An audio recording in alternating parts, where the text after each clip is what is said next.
নতুন ক্লাসে তোমাদেরকে স্বাগতম। আজ খুব গুরুত্বপূর্ণ একটা টপিক নিয়ে আলোচনা করব, যেটা জানা প্রত্যেক স্টুডেন্টের জন্য জানতেই হবে। ইংলিশ যদি তুমি শিখতে চাও, আজকে আমরা কি পড়াচ্ছি? ইংলিশ।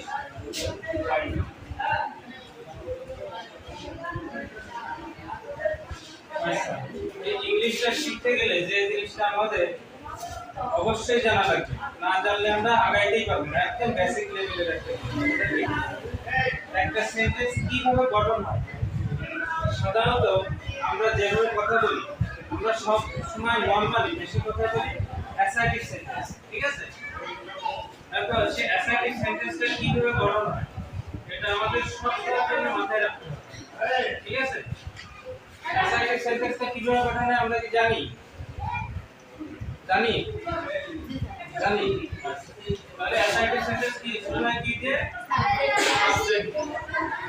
এই সাবজেক্টের পরে যেটা আসে অক্সিলারি ভার্ব, এটা থাকতেও পারে নাও পারে। সব অ্যাসার্টিভ সেন্টেন্সে যে অক্সিলারি ভার্ব থাকবে এটা কিন্তু নিশ্চিত না, থাকতেও পারে নাও পারে। যদি থাকে সাবজেক্টের পরেই থাকে। তারপরে কি থাকে? ভার্ব। তারপরে কি থাকে? নাউন। তারপরে নাউন থাকতে পারে, সংক্ষেপে আমরা নাউনকে এন লিখতেছি, প্রোনাউনকে সংক্ষেপে টি লিখতেছি। তারপর কি থাকতে পারে? অ্যাডজেক্টিভ। তারপর কি থাকতে পারে? তারপর কি থাকতে পারে? নাউন। Adjective plus noun. তারপরে আবার নাউন থাকতে পারে অথবা প্রোনাউন থাকতে পারে, তারপরে তার সাথে অ্যাডভার্ব। ঠিক আছে? জি। এবং অ্যাসার্টিভ সেন্টেন্সে অবশ্যই শেষে কি বসে? ফুল স্টপ বসে, তাই তো? মানে অ্যাসার্টিভ সেন্টেন্স কিভাবে হয়? সাবজেক্ট থাকবে, সাবজেক্টের পরে অক্সিলারি ভার্ব থাকতেও পারে নাও পারে, ভার্ব থাকবে, noun pronoun adjective adverb, adjective plus noun, noun অথবা প্রোনাউন প্লাস অ্যাডভার্ব। তাহলে আমরা একটা উদাহরণ দেখি। যেমন I read the novel, আমি উপন্যাসটি পড়ি, এটা একটা বাক্য। এখানে কি কোনো অক্সিলারি ভার্ব আছে? নাই, আছে? এবার একটা অক্সিলারি ভার্ব নিয়ে দেখি, সেটা কি? I am reading the novel, আমি নভেলটি পড়ছি, আমি উপন্যাসটি পড়ছি, তাই না? তাহলে আমরা দেখতেছি যে অ্যাসার্টিভ সেন্টেন্সে অক্সিলারি ভার্ব থাকতেও পারে নাও পারে। সেটা এই সেন্টেন্সে আমরা দেখতেছি অক্সিলারি ভার্ব নেই। আর যদি থাকে সেটা কি থাকবে? সাবজেক্টের পরে এবং ভার্বের আগে, মেইন ভার্বের আগে অক্সিলারি ভার্বটা বসে। এটা হচ্ছে অ্যাসার্টিভ সেন্টেন্সের মূল কথা, ঠিক আছে? জি। আচ্ছা, এই স্ট্রাকচারটা আমাদের ইংলিশ শিখতে হলে অবশ্যই জানতে হবে। আর আমাদের আরেকটা কমন কি রয়েছে? অ্যাসার্টিভ থেকে সাধারণত আমাদেরকে ইন্টারগেটিভ করতে বলে। অ্যাসার্টিভ সেন্টেন্স থেকে কি বলে? ইন্টারগেটিভ। তাহলে ইন্টারগেটিভ সেন্টেন্সের যে স্ট্রাকচার সেটা আমরা একটু জেনে নিই। Interrogative sentence. আচ্ছা, এখানে বলছিলাম যে অক্সিলারি ভার্ব থাকতেও পারে নাও পারে, এইজন্য আমরা ব্র্যাকেট দিয়ে জেনে নিছি।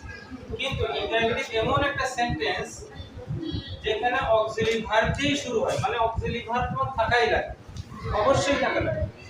তারপরে কি লাগবে?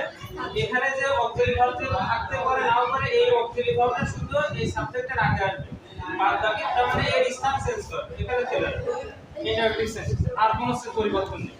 তাহলে অক্সিলারি ভার্ব, তারপরে সাবজেক্ট, তারপরে verb, noun, pronoun, adjective, adverb, adjective plus noun, তারপরে নাউন অথবা প্রোনাউন প্লাস শেষে কি? অবশ্যই জিজ্ঞাসা চিহ্ন, তাই না? জিজ্ঞাসা চিহ্ন যদি না থাকে তাহলে তার ইন্টারগেটিভ হলো না, তাই না? আমরা পাংচুয়েশন করার সময় যদি দেখি কোনো সেন্টেন্স অক্সিলারি ভার্ব দিয়ে শুরু হয়েছে, তাহলে অবশ্যই সেই সেন্টেন্সটা শেষ করব জিজ্ঞাসা চিহ্ন দিয়ে। আচ্ছা, ইন্টারগেটিভ সেন্টেন্সে দুই ভাবে গঠন হয়, তাই না? একটা হচ্ছে অক্সিলারি ভার্ব দিয়ে শুরু হয়, আরেকটা শেষ। W is plus auxiliary verb, তারপরে সাবজেক্ট ভার্ব, তারপরে এই যে এত কিছু রয়েছে, ঠিক আছে, এত কিছু W is plus auxiliary verb যেটা রয়েছে সেটা সাধারণত এত কিছু থাকে, ঠিক আছে। শেষে কি হবে, ভার্বের পরে সাধারণত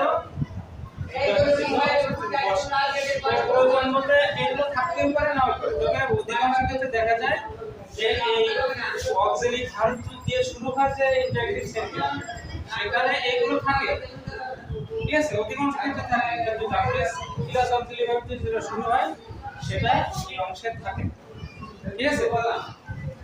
এবার এখানে যে সেন্টেন্সটা রয়েছে এটা যদি আমরা ইন্টারজেক্টিভ সেন্টেন্স বানাই তাহলে কিভাবে বানাবো? যদি অক্সিলারি ভার্ব থাকে এটা কোন ধরনের টেন্স? এটা আই রিড দ্য নভেল, জানি না আমরা, প্রেজেন্ট ইনডিফিনাইট টেন্স। এখন এটা আমরা টেন্স হিসেবে আমরা কি দেখতেছি? এটা প্রেজেন্ট ইনডিফিনাইট, তাই তো। প্রেজেন্ট ইনডিফিনাইট টেন্স এবং পাস্ট ইনডিফিনাইট টেন্স, এখানে তো কোনো অক্সিলারি ভার্ব নেই, আছে নেই। এখন অক্সিলারি ভার্ব নেই, এই জন্য কি এটা ইন্টারজেক্টিভ সেন্টেন্স হবে না? অবশ্যই। সেই ক্ষেত্রে কি করতে হবে? ডু এবং ডাস, প্রেজেন্ট ইনডিফিনাইটের ক্ষেত্রে ডু এবং ডাস অক্সিলারি ভার্বের ভূমিকা নেবে, ঠিক আছে। এবং পাস্ট ইনডিফিনাইটেন্সে ডি অক্সিলারি ভার্বের ভূমিকা নেবে। তাহলে এটাকে যদি আমি ইন্টারজেক্ট করতে চাই তাহলে আমরা কি করতে হবে? কি আনতে হবে? যেহেতু ডু বা ডাস আনবো নাকি? ডু বা ডাস। তারপর কি থাকে? অক্সিলারি ভার্বের পরে কি? সাবজেক্ট এর সাথে আই। এখানে একটু জায়গা রেখে নাম আছে আই, ঠিক আছে।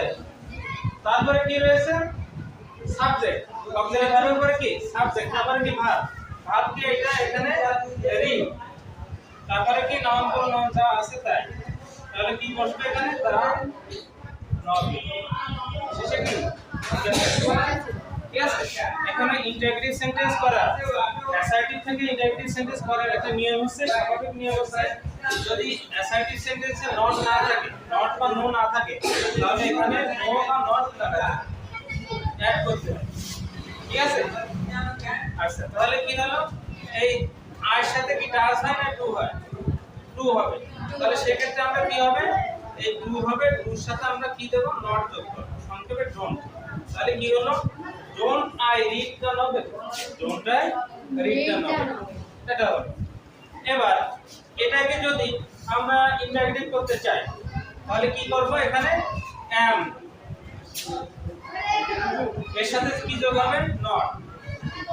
am not I reading the novel. এটা জিজ্ঞাসা, am not কেন লিখলাম? কারণ এখানে নট নেই, অক্সিলারি ভার্বের সাথে নট নেই, আর এখানে আমরা অক্সিলারি ভার্ব রয়েছে, যদি থাকে সেই অক্সিলারি ভার্বটা নিয়ে আসতে হবে। কিন্তু am not না লিখে সবচেয়ে পারফেক্ট হচ্ছে am not এর সংক্ষেপ করলে কি হয়? AINT, ain't। তাহলে এটা লিখতে হবে ain't I reading the novel, ঠিক আছে। তাহলে আমরা কি শিখলাম আজকে? আজকে শিখলাম যে অ্যাসার্টিভ সেন্টেন্সের গঠন স্ট্রাকচার কি, কিভাবে গঠন হয়, আর শিখলাম কিভাবে অ্যাসার্টিভ থেকে ইন্টারজেক্টিভ সেন্টেন্স তৈরি করা, ঠিক আছে। কারো কোনো প্রশ্ন আছে এই বিষয়ে? সবাই কি বোঝা গেছে? কোনো প্রশ্ন থাকলে জিজ্ঞাসা করতে পারেন। আছে? কেউ করবে না প্রশ্ন? ওকে, ঠিক আছে, ধন্যবাদ সবাইকে। আসসালামু আলাইকুম।